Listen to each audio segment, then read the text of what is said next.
Баршаңызға сәлем, құрметті тыңдарман. Менің YouTube каналыма қош келдіңіз. Арнама тіркеліп кетуді ұмытпаңыз. Сізді қандай әрекет жігерлендіреді? Бізге көп жағдайда мақсатқа жету үшін мотивация жетпей жатады. Ақыл мен санаға жүгінсек, бәрін түсінеміз. Бірақ кейде жалқаулық жар бермей, бір істі бастап кетуге батылымыз жете бермейді. Сол үшін сізге мотивация беруге жәрдемдесетін 12 кеңесті ұсынғанды жөн көрдім. Позитивті көңіл күй. Мотивацияда көтеріңкі көңіл күй өте маңызды. Позитивті адам үшін бір істі бастап кету оңай. Өмірдің түрлі қиындықтарына төтеп беру оңайырақ. Адамдармен достасып, қарым-қатынас құру жеңіл. Егер үнемі ізденіп, талпынып, алға ұмтылып жүгіргіңіз келсе, тек жақсы істер туралы ойлап, мақсат қойып, соған жету үшін аянбаңыз. Шын көңіліңізден шығатын іспен шұғылданыңыз. Өзіңіз ерекше құлшыныспен айналысатын іспен шұғылданыңыз. Сіз одан табыс табасыз ба, таппайсыз ба, ол маңызды емес. Өзіңіз қалаған іспен айналысу арқылы өзіңізге қуаныш сыйлайсыз. Шын мәнінде жүрек қалауымен жасалған әрекет қашанда адамға керемет мотивация береді. Бағытты ауыстыру.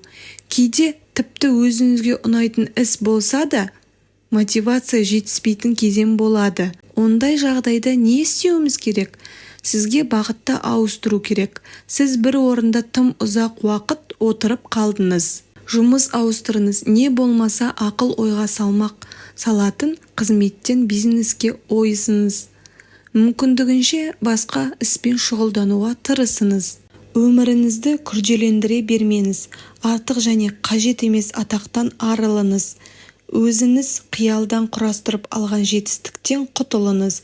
Мәселен, бұрын мен үшін қоғамда өз статусымның болғаны маңызды еді. Ол үшін ең әуелі жетістікке жеткен адам болуын тиіс. Ол жетістіктің көрсеткіштері жақсы кеңседе отыратын жұмыс, жаңа көлік, өз баспанан, карьерасы мықты күйеуінің болуы. Алайда мұның бәрі өзің үшін емес, мені қоршаған орта, қоғам үшін маңызды еді. Жұрт мен туралы не ойлайды деген сұрақтың жауабы үшін сияқты.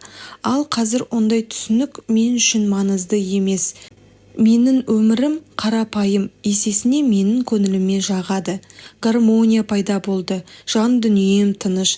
Ертеңгі күнге деген үміт бар. Осының өзі мені алға жетелейді.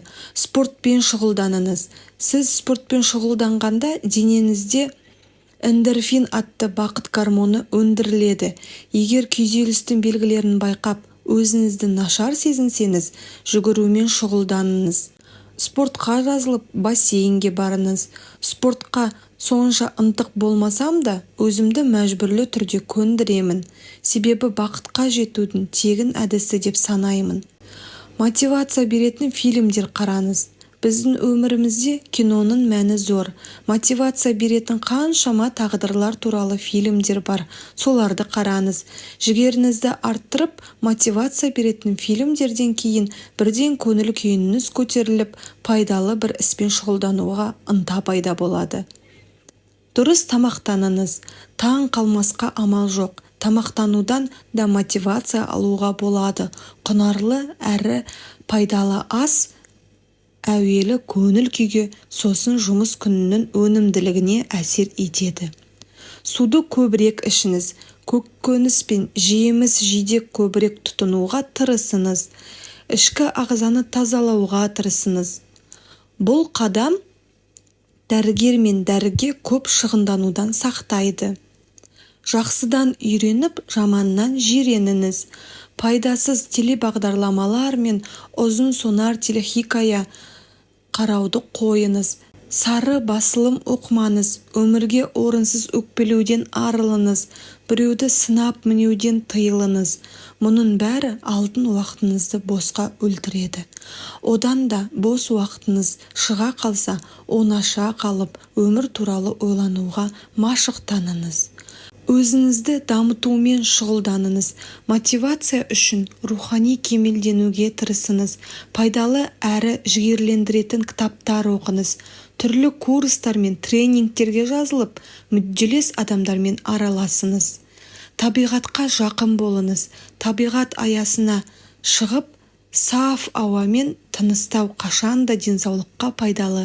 Гармония мен әлемнің сұлулығын сезіну арқылы ми тынығады. Табиғат ана жанымызды емдеп, көңілімізді сергітеді.